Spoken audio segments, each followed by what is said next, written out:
Humanity, attention.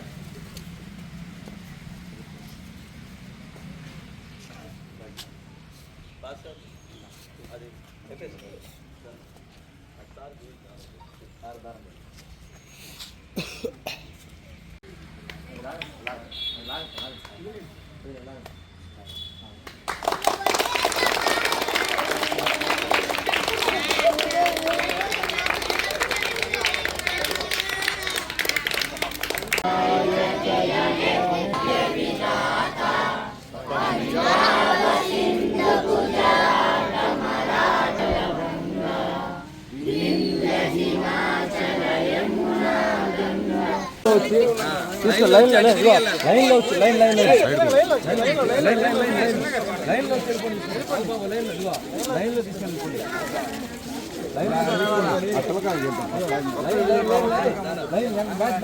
వెనక line line line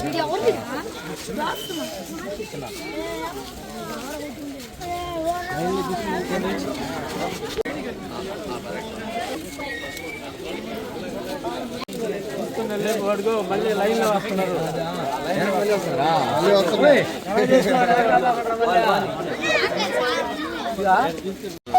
తీస్తాను తీసుకో దాన్ని పంపించేస్తే మనం ఆడవుతుంది సార్ ముందర అక్కడ తీసుకోవాలి ఎస్ఎన్ సాల్ట్ 24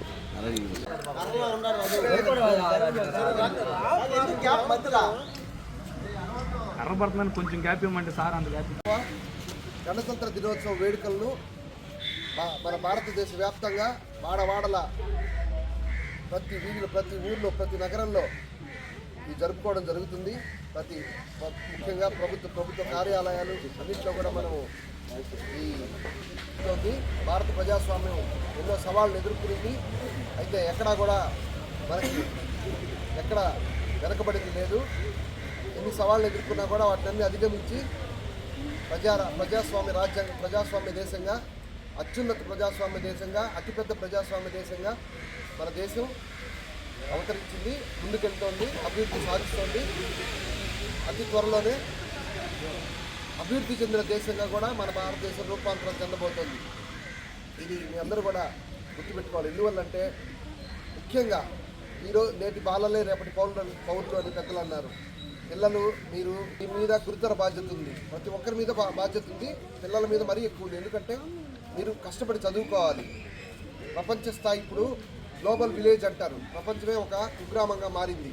వచ్చే అవకాశాలన్నీ కూడా సద్వినియోగం చేసుకోవాలి. తద్వారా దేశం అభివృద్ధి చెందాలంటే అది మీ మీద ఎక్కువ ఆధారపడి ఉంటుంది.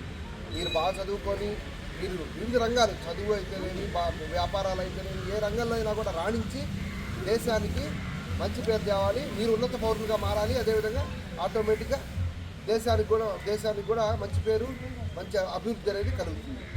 మంచి వ్యక్తి, మంచి ప్రభుత్వ అధికారులు అయితేనేమి, అదేవిధంగా పౌరులు అయితేనేమి, వ్యాపారస్తులు అయితేనేమి, మనము చేయాల్సిన పనులు చేయడం అంటే నిధులు సక్రమంగా నిర్వహించడం, ప్రభుత్వానికి మనం ఏవైతే పన్నులు చెల్లించాలో సకాలంలో పన్నులు చెల్లించడం, రాజ్యాంగాన్ని గౌరవించడం, అదేవిధంగా చట్టాలను, ప్రభుత్వ నియమ నిబంధనలను గౌరవిస్తూ ఉన్నతమైన సమాజం, మెరుగైన సమాజం, అదేవిధంగా సుహృద్భావంతో ఎవరితోనూ